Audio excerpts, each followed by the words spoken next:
Bom dia! Fala galera do nono ano, tudo bem? Espero que sim. Vamos para mais uma aula de matemática. Página 304, módulo 12, triângulos semelhantes. Vamos para nosso texto de abertura. Os primeiros registros históricos de eclipses datam de mais de 2000 anos atrás. O filósofo grego Aristóteles, por exemplo, já fazia referência aos eclipses para explicar suas teorias astronômicas. Trata-se de um fenômeno tão singular que, mesmo com o passar dos anos, continua fascinando a humanidade. E não é para menos. Os eclipses podem proporcionar cenas impressionantes, como a registrada na foto abaixo. Então, aqui na foto abaixo, nós temos a imagem de um eclipse total do Sol, visto do litoral. Como se observa na foto, em um eclipse total do Sol, a Lua passa em frente aos raios do Sol, fazendo sombra sobre a Terra. Esse fenômeno é bastante curioso, uma vez que o Sol é muito maior do que a Lua. Para explicá-lo, podemos recorrer à ideia de semelhança, vista no caderno 1, lá no módulo 7, aplicada a um contexto muito importante, o caso dos triângulos semelhantes. Então, nós estamos falando de eclipses aqui porque, com o conteúdo visto sobre semelhança de triângulos, é possível descobrir, por exemplo, uma relação entre o raio da Terra e o raio do Sol, que é o que está escrito aqui embaixo, que é o importante da página, que é o mais importante da página. Neste módulo, vamos estudar as propriedades da semelhança de triângulos, certo? No final, você irá aplicar essas propriedades para analisar um eclipse total do Sol. Então, com a semelhança de triângulos, nós vamos analisar uma situação que envolve o eclipse total do Sol e, com isso, determinar a relação que existe entre os raios da Terra e do Sol. Agora vamos para a página 305. Prontinho. Página 305. Semelhança de triângulos. No módulo 7 do caderno 1, nós estudamos os polígonos semelhantes, o que inclui o caso dos triângulos. No entanto, a semelhança de triângulos possui algumas particularidades que precisam ser analisadas separadamente. É o que nós faremos neste módulo, certo?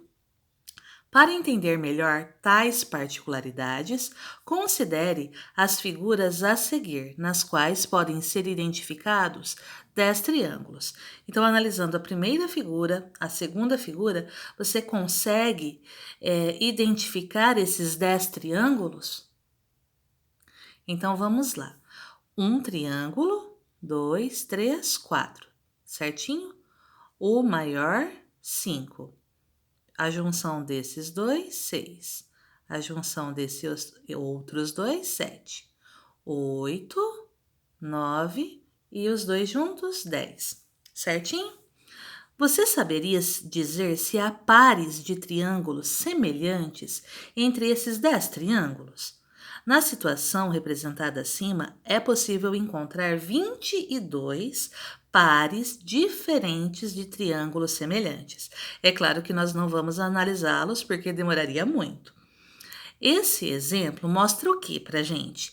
Que identificar semelhança entre triângulos, principalmente quando eles estão desenhados em posições diferentes, nem sempre é fácil. Até mesmo estabelecer uma correspondência entre os seus vértices pode ser uma tarefa complicada, se dependermos apenas de uma análise visual das figuras. Então, o que nós vamos aprender no módulo 12? Analisar triângulos semelhantes que estão desenhados em posições diferentes e estudar algumas particularidades que nos ajudem a resolver os exercícios. Por isso, ao longo do módulo, veremos mais detalhadamente como tratar situações que envolvem triângulos semelhantes, muito comuns em problemas de geometria, certo? Para começar, vamos retomar as principais ideias da semelhança de polígonos aplicadas aos casos dos triângulos. Então, vamos aqui para o exercício número 1, certinho? Então, exercício número 1. Os triângulos das figuras abaixo são tais que triângulo ABC, ele é semelhante ao triângulo RQP, certinho? Observem as cores. O vermelho na letra A, na letra R. Um tom de azul para o B e para o Q. Um tom de cinza para o C e para o P. E vocês perceberam que tem uma sequência vermelho, azul, cinza, vermelho, azul e cinza? Esses vértices que estão com a mesma cor são os semelhantes. Então, o vértice A, aqui eu tenho o ângulo A. No vértice R, nós temos o ângulo R. A medida do ângulo A é igual à medida do ângulo R. Depois aqui vem o B. Então, nós temos o vértice B e um ângulo aqui no B. Esse ângulo do B é igual ao ângulo de quem? Do Q, certinho? E o ângulo de C, que está aqui no vértice C, é igual ao ângulo que está no vértice P. Vocês perceberam? Os triângulos são semelhantes, porém eles estão desenhados em posições diferentes, certinho? Vamos completar aqui para que vocês recordem a semelhança de triângulos. Complete a seguir as indicações de correspondência entre os vértices dos dois triângulos. O vértice A é correspondente de quem? O A é vermelho, ele é correspondente do vértice R, certinho? O vértice B é correspondente de quem? Ele é azul, ele é correspondente ao Q. O vértice C é correspondente a quem? Ao P, certinho?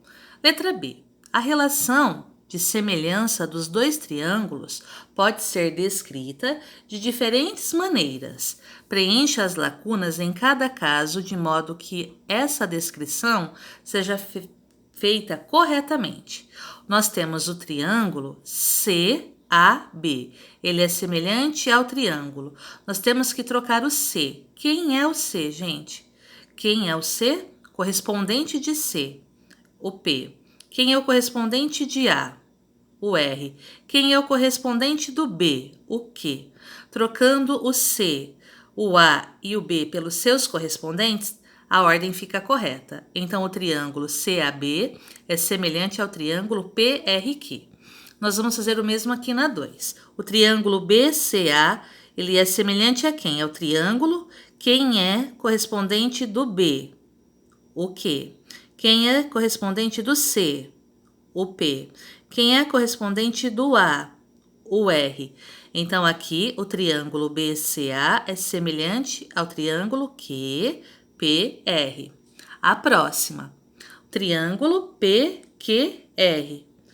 Ele é semelhante a quem? Quem é o correspondente do P? O C. Quem é o correspondente do Q? O B. Quem é o correspondente do R? O A. Então, o triângulo PQR é semelhante ao triângulo CBA. Agora, indique as igualdades entre as medidas dos ângulos dos triângulos. Nós já comentamos, a medida do ângulo A é igual à medida do ângulo R, que são os vértices correspondentes. A medida do ângulo B é igual à medida do ângulo Q, porque eles são correspondentes. A medida do ângulo C é igual à medida do ângulo P, porque eles são correspondentes. Letra D. Complete as frações abaixo, de modo a obter proporções. O que são proporções? São comparações entre duas razões, que descrevem as relações entre as medidas dos lados dos triângulos semelhantes. Aqui, AB. Eu indiquei aqui AB com um tracinho, certo? A azul, A vermelho, B azul. R vermelho, Q azul. Então, o AB, ele é correspondente ao QR, Q, certinho? O AC. O AC eu indiquei com 2 tracinhos. O AC ele vai ser correspondente a quem? Ao RP, porque o A é correspondente ao R e o C é correspondente ao P. É só seguir a ordem. Agora eu quero BC. Nós sabemos que o B é correspondente ao Q e o C ao P. Então, o lado BC, aqui eu coloquei 3 tracinhos, ele é correspondente ao lado QP. E assim nós terminamos a página 305. Pessoal, página 306. No item 1, você trabalhou com 2 triângulos semelhantes desenhados em posições diferentes. A partir da correspondência entre seus vértices, foi possível estabelecer as relações entre as medidas dos ângulos e dos lados desses triângulos. Vamos usar agora essa mesma ideia para calcular algumas medidas desconhecidas entre triângulos semelhantes. Número 2. Na figura a seguir, sabe-se que o triângulo DEZ é semelhante ao triângulo MIL. Gente, o que vocês precisam lembrar? Que a medida do ângulo D é igual à medida do ângulo M. Eles estão na sequência. A medida do ângulo E é igual à medida do ângulo I. A medida do ângulo Z é igual à medida do ângulo L. Por quê? Quem é correspondente do vértice D? O M. Quem é correspondente do vértice E? O I. Quem é correspondente do vértice Z? O L. Com isso, nós temos as duas figuras, certo? Letra A. Calcule as medidas dos ângulos alfa, beta, gama e teta. Nós temos do enunciado que o triângulo DEZ é semelhante ao triângulo MIL. Então, com isso, você sabe que a medida do D é igual à medida do M. Nós sabemos que o ângulo D mede 60 graus. Nós sabemos que o ângulo M é quem? É gama. Então, 60 graus é igual a gama. Então, o valor de gama é 60 graus. Então, eu já coloquei aqui, 60 graus.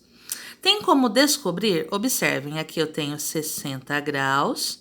Aqui eu tenho 60 graus. Aqui eu tenho 38 graus. Tem como descobrir a medida do ângulo θ que está faltando? Sim. A soma dos ângulos internos de qualquer triângulo é sempre 180 graus. Então, 60 graus mais 38 graus, 98 graus. 180 graus, que é a soma dos 3 ângulos internos do triângulo, menos 98, que é a soma de 2. Dá quanto? 82 graus. Então, eu sei que o ângulo θ mede 82 graus. Agora, continuando aqui. Nós sabemos que do enunciado a medida de M, a medida do ângulo E é igual à medida do ângulo I. O ângulo E é alfa, o ângulo I é θ. Então, eu sei que o alfa é igual a θ. Se o θ é 82 graus, o alfa também é 82 graus. Já completei aqui. O que faltou? A medida de Z, do ângulo Z, é igual à medida do ângulo L. O ângulo Z é beta. O ângulo L é 38 graus. Então, descobrimos que o beta vale 38 graus. Agora, a letra B. Na letra B, escreva as proporções que representam a relação entre as medidas dos lados dos triângulos DEZ e MIL. É só seguir a ordem. Primeiro eu pego o lado DE, depois embaixo dele MI, na sequência.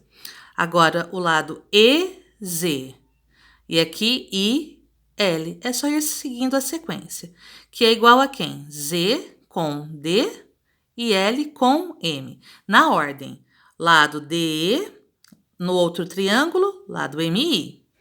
Lado EZ e no outro triângulo, IL. Lado ZD, no outro triângulo, LM. As medidas, os lados do primeiro triângulo ficam em cima e os seus correspondentes ficam embaixo. Agora, com essa proporção que nós escrevemos no item 2b, nós vamos calcular o valor do x e do y lá dos triângulos de cima. O DE, nós sabemos que o DE mede 5. Nós sabemos que o MI é x. Troquei aqui por x. Igual. O EZ, gente, mede 7. O IL é y. Quanto é o ZD? Ele é 8. E o LM é 12. Agora, com essa igualdade entre razões, que são as proporções, multiplicando em cruz, a gente encontra o x e o y. 5 para x é igual a 8 para 12. E você separa. 7 para y é igual a 8 para 12. Agora, é só multiplicar em cruz. 8 vezes x, 8x. Igual a 5 vezes 12, que é 60. Então, o x é 60 dividido por 8, que dá 7,5. Prontinho. Agora, para encontrar o y, também você vai multiplicar em cruz. Y vezes 8, 8y. 7 vezes 12, 84. Então, o y é 84 dividido por 8, que dá 10,5. Acabamos a página 306. Espero que vocês tenham entendido. Um beijo e até a nossa próxima aula. Tchau, tchau!